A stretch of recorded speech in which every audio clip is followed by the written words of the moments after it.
Ladies and gents, welcome to All Things Covered with Patrick Peterson and Bryant McFadden. Of course, you guys know how we rock and roll. We like to get things fired up, get you guys excited, but this is a different episode.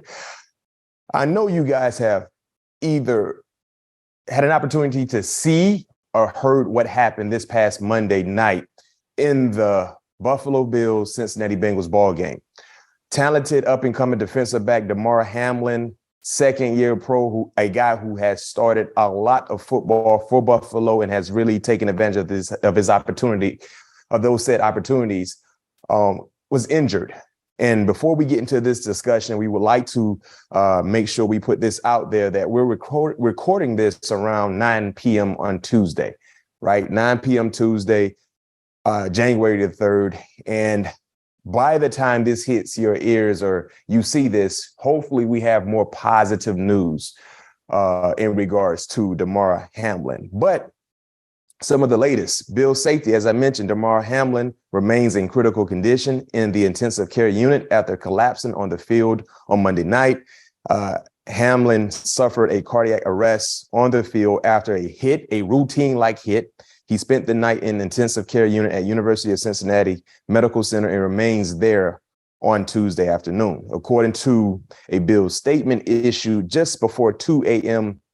Eastern Tuesday morning, Hamlin's heartbeat was restored on the field, and then he was transferred to the hospital where he was sedated and undergoing testing and treatment. Hamlin stood up after making a tackle on Bengals wide receiver T. Higgins, and then he collapsed back down on the turf with 5:58 remaining in the first quarter of Monday night's game in Cincy against the Bengals. Pat P, I'm sure just like myself and just like the millions of people that were tuning in, watching that ball game, had so many different reactions. Number one, we wish him well. We pray for him, for his family. We pray for the Bills organization. We pray for the Cincinnati Bengals organization as well, because they were there and they saw that up close and personal. But what was your initial reaction? First and foremost, like you said, Mac, my prayers go out to, Damar and his family, to the Buffalo Bills organization, to the players, faculty and staff, man, to the Cincinnati players, to all the fans who was there in general, because, the league and me personally have never seen anything like that, in a live, on a national stage, so it was definitely shocking, because me and my wife, my kids, we was right here watching it all together, and I was cooking and I just heard, in the back saying that it was a big hit, and I didn't see what happened initially. So I'm like, oh, it's just a routine, probably a concussion or whatever the case may be. And then I saw the ambulance come out. I was like, damn, like this might be serious. Then I started thinking about, possibly he may be, paralyzed, because like I said, I didn't see, what happened. And 9 times out of 10, I don't listen to the commentating, on the television for the most part anyway. And then when they said they had to do CPR on the field, I'm like, whoa, like this is a whole nother spectrum now. Like you having to revive, a human being on, on the playing surface that he grew up loving and admiring so many players, up until this point to, till he reached his goal, and seeing that, it was mind-boggling, man. It was quite frightening, to be quite honest with you, because like you said, it was a routine tackle. It wasn't like he had his head in there. That's how I pride myself on tackling, with my chest, with my head up. And, it was just so, unusual, for that, situation to happen. But it is a rare, it is something that can happen with the violence, with the violence of the sport that we play, so, I don't want to go into, details, but hearing some speculations on how it could have happened is like, damn, wow, this could have happened to anyone. Yeah. And that's the thing for me, when I saw the play, it took me a while. I had to see the replay, because initially when he collapsed, I'm like, oh, he must be a little dinged up. He a little dizzy. But then when I saw the replay, I said there was no helmet to helmet contact. Right. Now, if it was helmet to helmet contact, you know how it feels. You're a little disoriented, you're a little dazed. That would cause you to kind of just collapse.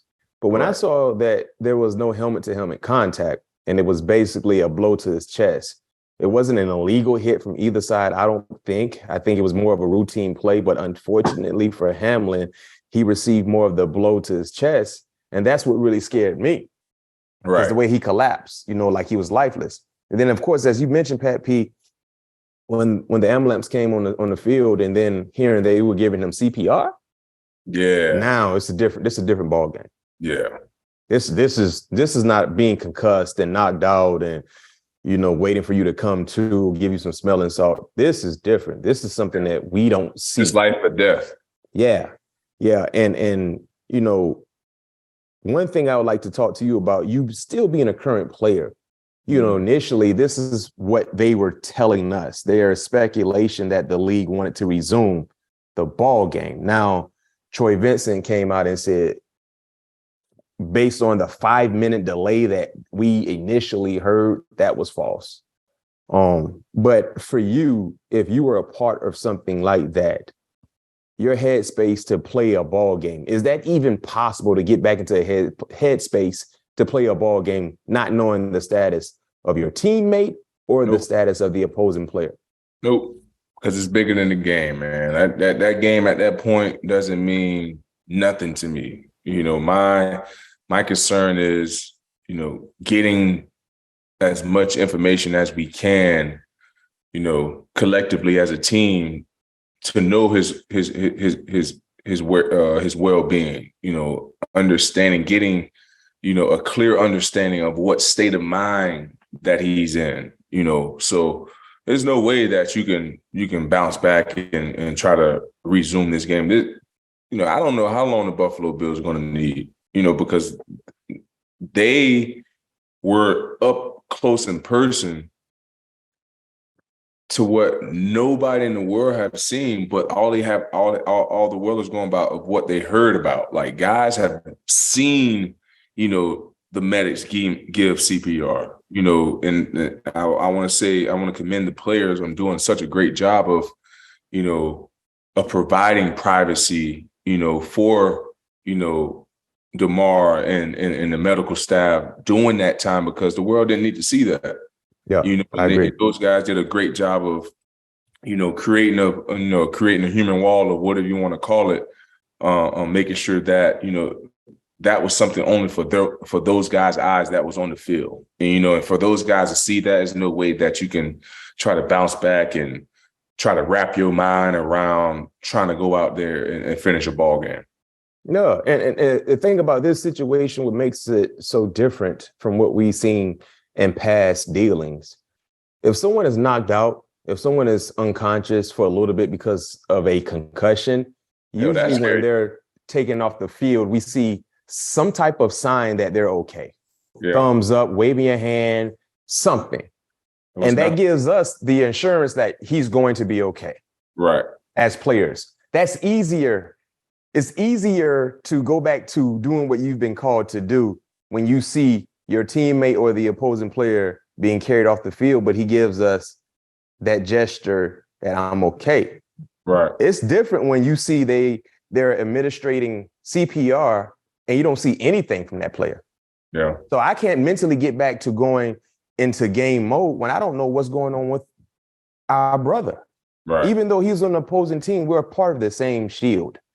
It's a brotherhood. For guys who are currently playing, for guys like myself who retired, we go through the same thing. We have the same sentiments in regards to respect, in regards to the safety of everyone that plays the game of football. So no question. And I saw some senseless fans saying they should still play the game. Nah, come on, bro. Like, no, not tonight. I'm not even going to get that. That ain't happening tonight. If that game was played last night, I'm not even watching it as a fan, not knowing the status of Hamlin. I can't focus and get back into wanting to see good football when someone was just carried off the field in the ambulance and hearing they gave him CPR with no further update? Yeah, it's possible. Nah. And my question to you is this. One thing we know about the game of football, especially the NFL, it's a business, and their job is to provide a product, right? Now, who knows if Cincy and Buffalo will play this year? But one thing we do know, they will play again this season. So, question for you, being on a team right now, you're still in the league. Put yourself in the locker room with the Bills, right? You're not playing this week. The league already came out and said they won't play this game this week. But next week, which is week 18, you're probably going to play.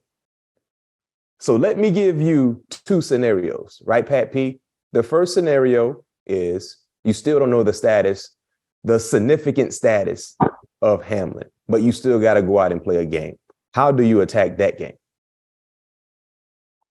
Mac, like I said, man, it's tough.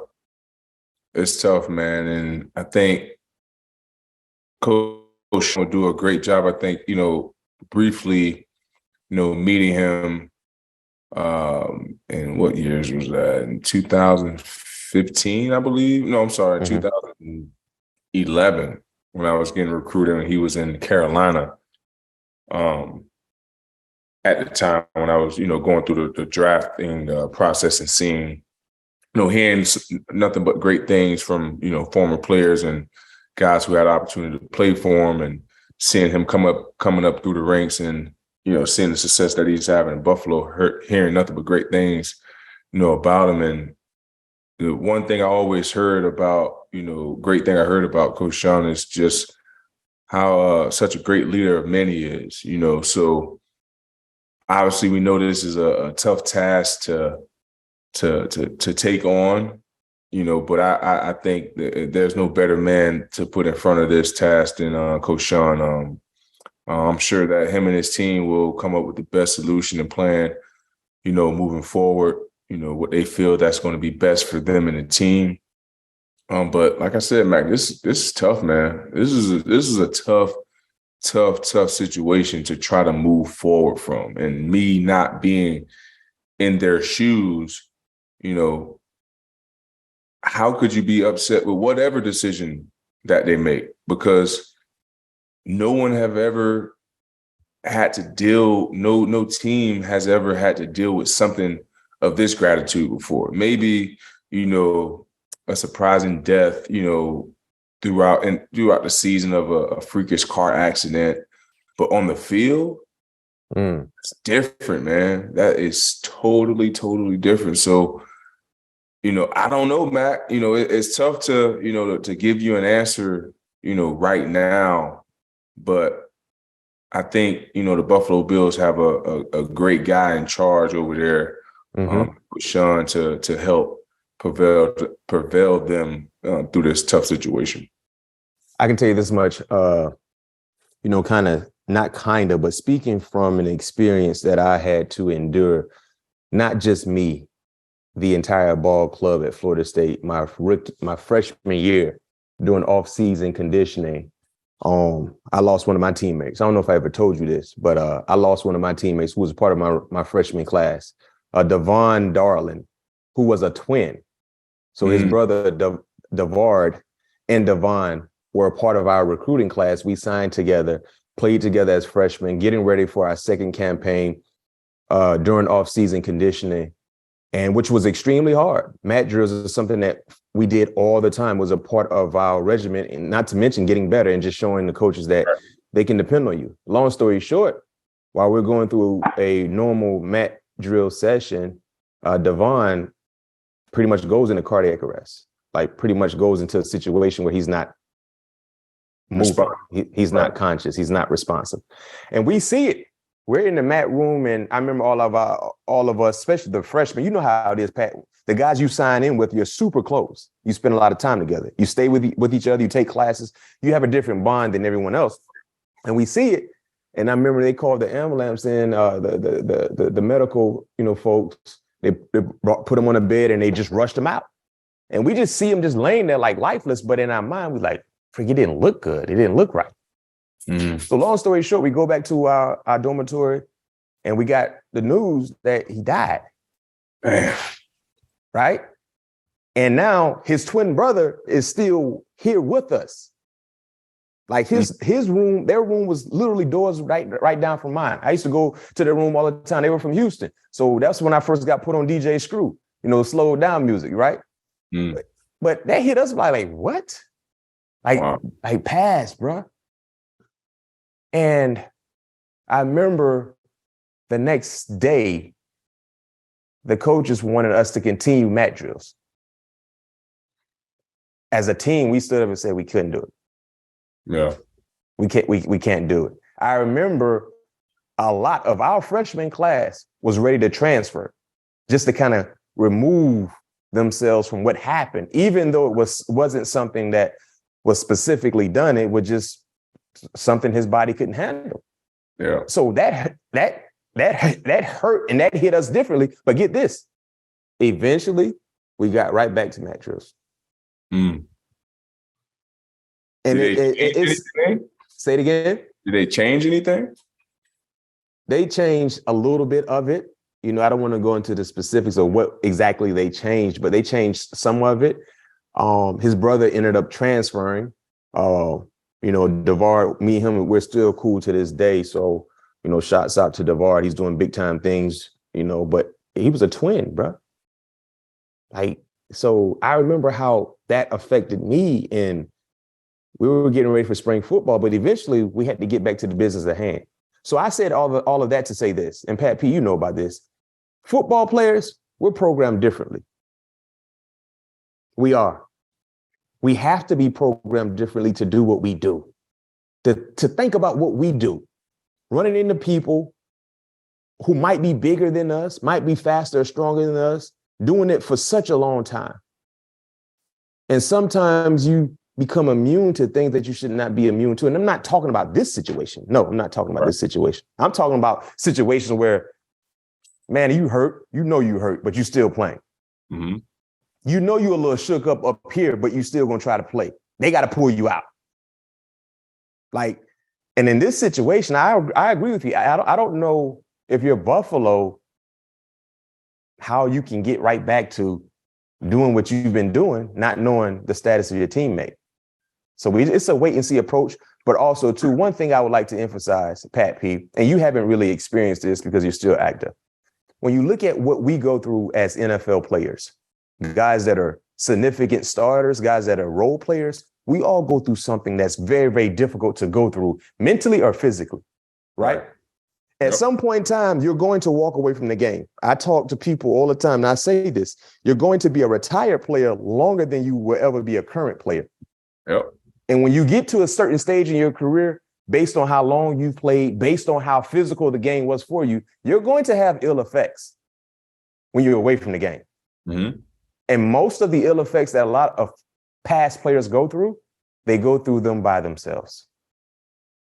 So one thing I would like the NFL to consider, and it's mostly about the NFLPA, the next CBA collective bargaining agreement, when it comes to negotiate lifetime insurance for players, man.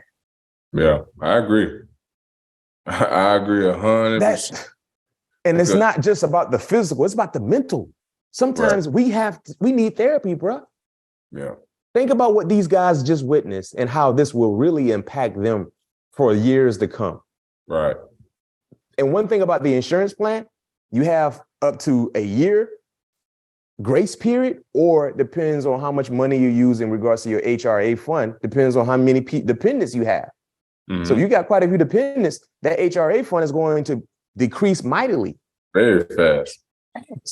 And you know how it is, Pat P. A lot of players don't have a plan B when the game is over, so they might not have an employer that can provide insurance. Right. So now what you have to do, got your pocket to pay for it. And depending on how you utilize and save your money, you might not be in the position to get the most desirable insurance plan. So now you're just trying to have something to cover you. Right. And the last thing I'll say about this, the commissioner and Roger Goodell has lifetime insurance. How many hits has he sustained? How many tackles has he made? Not one. But he hasn't. That's that. And we're going to move on. We're praying for a recovery for Damar Hamlin, but hypothetically speaking, this is going to impact him to some degree. Yeah. I think it's safe to say. 100%. From the mental side of things, maybe physical side of things. It's going to take him a while we all obviously pray for, a speedy recovery.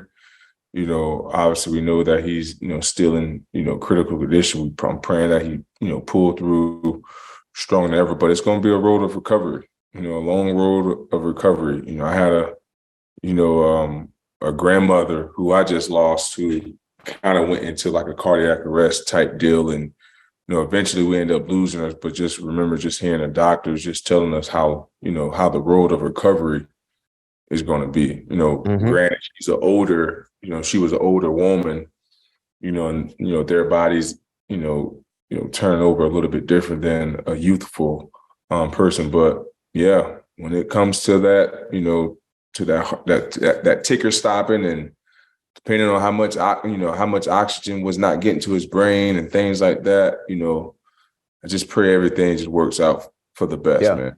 And with that being said, he's going to need to get help. But that goes back to my point about insurance. Yeah. Like at some point in time, that NFL insurance is going to run out, and you still need the attention to be able to better yourself and have the life that you want to have. I think seeing this should definitely be an eye opener because it's something that I spoke with our reps about, the team player reps. Like, how is it possible, the league is making X amount of millions every year from a TV deal, but we can't get players, insurance, past 3 years once they leave the league? That's impossible. That shouldn't even be something that's not on the table for, guys, since we always talk about the health of safety, right? Player safety. Safety. If you're talking about the Shield, it may be guys that's not in the Shield right now, but they once upon a time represented that Shield. Mm-hmm.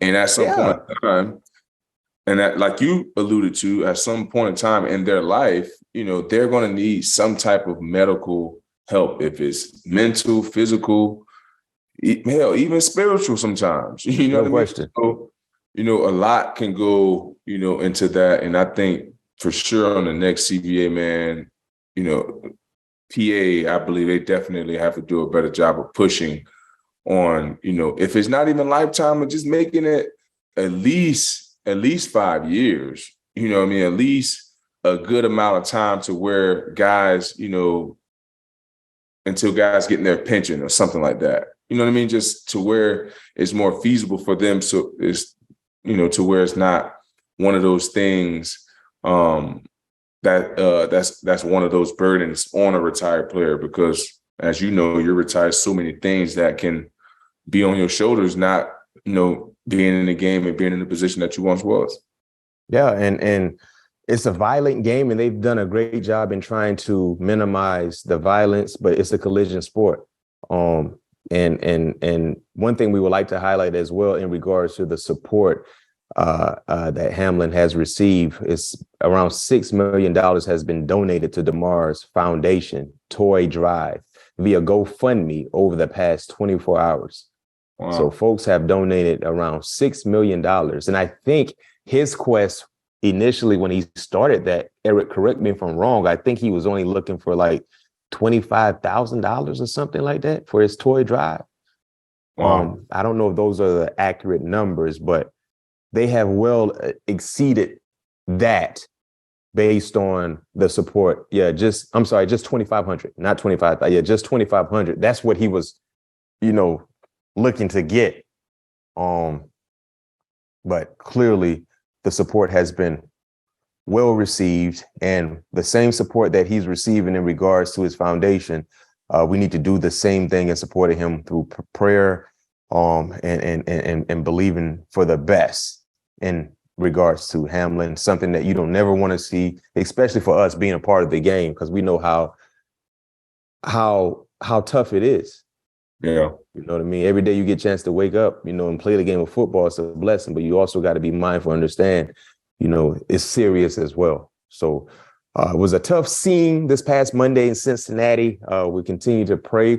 Once again, let me give the timeline. On Monday night, 8:55, Damar collapsed on the field. 9:18, game temporarily suspended. 9:25, ambulance left the stadium for hospital. 10:01, game officially postponed.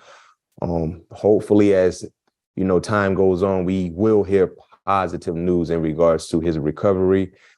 Prayers up to his family, to him, most importantly, to Buffalo, to Cincinnati, to everyone associated with the NFL. We know games are slated to be played this weekend.